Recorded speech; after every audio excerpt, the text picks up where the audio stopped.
Hi, my name is Sarah Perez, and today I would like to talk to you about behaviorism and the implementation of behavior management systems in early childhood classrooms. To begin, it's important to understand what behaviorism is and how it applies to learning in early childhood. Behaviorism is a theory of learning that focuses on observable and measurable behaviors. It explains how behavior is shaped through interactions with the environment, particularly through reinforcement and consequences.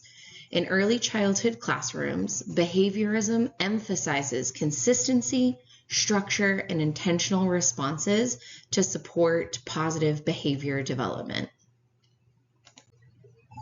Two key theorists help us understand how behaviorism shows up in classrooms today. One of the most influential is B.F. Skinner, who developed the theory of operant conditioning. Skinner believed that behavior is shaped through reinforcement and consequences, meaning that behaviors followed by positive reinforcement are more likely to be repeated. In early childhood classrooms, this can look like praise, encouragement, or simple reward systems that reinforce desired behaviors. Another important theorist is Albert Bandura, whose social learning theory reminds us that children learn not only from reinforcement, but also from observing others. Bandura emphasized modeling and imitation, which highlights the teacher's role in demonstrating expected behaviors. In practice, this means that how teachers speak, respond, and interact with children becomes just as important as any formal behavior system. This also means that they learn through observing their classmates as well. In the Montessori environment, this is called constructive roaming, when it might just look like a child is wandering around the classroom, but in fact, they're observing others and they're learning how to model and imitate those behaviors that they're seeing within the classroom. In early childhood classrooms, behaviorism often shows up through everyday routines and expectations rather than formal behavior systems. Predictable schedules, clear expectations, and consistent adult responses help children understand what is expected of them throughout the day. When children know what comes next and how the adults will respond, they are better able to focus, participate, and regulate their behavior. When used intentionally, behaviorism can support emotional safety by creating a stable and supportive environment. These structures are not meant to control children, but instead help them feel secure and capable as they develop self-regulation skills over time. This leads up to behavior management systems, which are often how behaviorism is usually applied in the classroom. Behavior management systems are structured approaches used in classrooms to guide, support, and shape that student behavior through those clear expectations, those consistent routines, and the intentional reinforcement. These systems provide children with feedback on their behavior. They promote those self-regulation skills and help create the predictable learning environment that supports social, emotional, and academic development.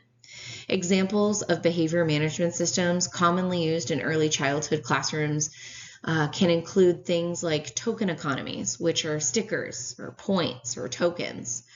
They could be clip charts or color behavior systems. There's also positive behavioral interventions and supports, which can be known as PBIS. But one of my favorite that I use in my classroom is a whole class reward system. It doesn't single anyone out, and it just emphasizes that sense of community and working together to create a harmonious environment. Those can be marble jars, kindness jars, anything like that. At the end, when you fill up the kindness jar, that's what we do in my classroom. We have a party day where we play board games and listen to music and usually have a sweet treat. Behavior management systems are not a one-size-fits-all. They need to be adapted to a child's age and developmental level. In preschool classrooms, these tend to be simple and visual, like in my kindergarten room, the marble jar. And they have that immediate reinforcement and lots of modeling and encouragement. For example, children may see picture cues, have timers for turn taking, or receive immediate praise for following routines. In early elementary classrooms, behavior systems often become more structured. Children can participate in goal setting, reflect on their choices, and work toward delayed reinforcement. Even with these more advanced strategies, the focus should continue to be developmentally appropriate, supporting children as they gradually learn self-regulation and responsibility. How behavior management systems are integrated can make all the difference. Clear expectations, consistency, and intentional teaching are keys to success. These systems should be introduced as supportive tools to help children understand and meet expectations, not as a way to control or punish. Integration also means aligning the system with classroom values, routines, and relationships. In the example that I used previously in my own Montessori kindergarten classroom, a kindness jar or a token system works best when it complements your classroom culture, respects children's dignity, and is reinforced through modeling rather than just rewards. When done thoughtfully, integration ensures that behavior systems help children thrive rather than simply manage compliance. Behavior management systems can be highly effective when used intentionally. One of their main strengths is that they provide structure and predictability, which helps young children feel safe and confident in their classroom. Clear expectations and consistent routines also support classroom organization and can encourage positive behaviors such as cooperation, responsibility, and self-regulation. However, it's also important to consider the limitations. When behavior systems rely too heavily on external rewards, children may become more focused on earning a reward than understanding the purpose behind the behavior. Over time, this can reduce intrinsic motivation if reflection and guidance are missing. Additionally, public or punitive systems can have a negative impact on a child's dignity and self-esteem. For this reason, behavior management systems should be used thoughtfully, with flexibility and care to support growth while respecting each child as an individual. Behavior management systems are most effective when they are flexible and responsive to individual children. For students with disabilities, this may include adapted expectations, visual supports, and sensory accommodations, or individualized behavior goals. These adjustments help ensure that the behavior supports are fair and supportive rather than punitive. Cultural responsiveness is also essential. Children come from diverse families and backgrounds with different values and expectations around behavior, so classroom systems should be inclusive and respectful of these differences.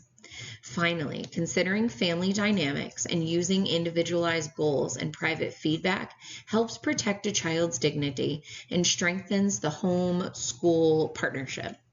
When behavior systems are differentiated in these ways, they promote inclusion, belonging, and positive growth for all children. From a Christian worldview, how we manage behavior must always reflect how we view children, that every child is inherently valuable and deserving of dignity and respect. Behavior management systems should focus on growth, restoration, and grace rather than punishment, keeping in mind that a child's behavior does not define their worth.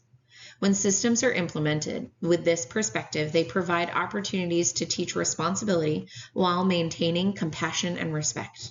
By balancing structure with care, we can help children learn from mistakes, build self-regulation skills, and experience the security of knowing they are respected, supported, and loved, which ultimately allows them to flourish as individuals.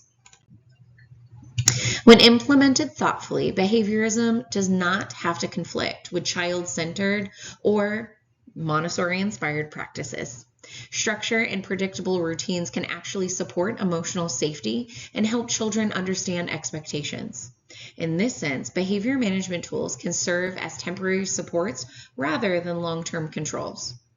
As children gain confidence and self-regulation skills, teachers can gradually shift the focus away from external reinforcement and toward independence and intrinsic motivation.